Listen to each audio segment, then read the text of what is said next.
Blind hole milling slot, star system. Select blind hole milling groove mode. Select the offset bias. The workpiece needs to be placed close to the left gauge and the front positioning. Select laser offset. The workpiece placement can choose any pressing position. Click to enter processing data. Edit parameters according to the process. Up to 32 sets of different processing data can be edited.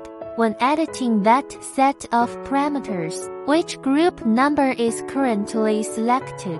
According to the process, edit hole start point, depth tool. According to the process editing, slot start point, slot length depth tool. Editing completed. Click to save.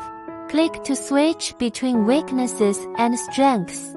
Click reset and wait for the device to 0.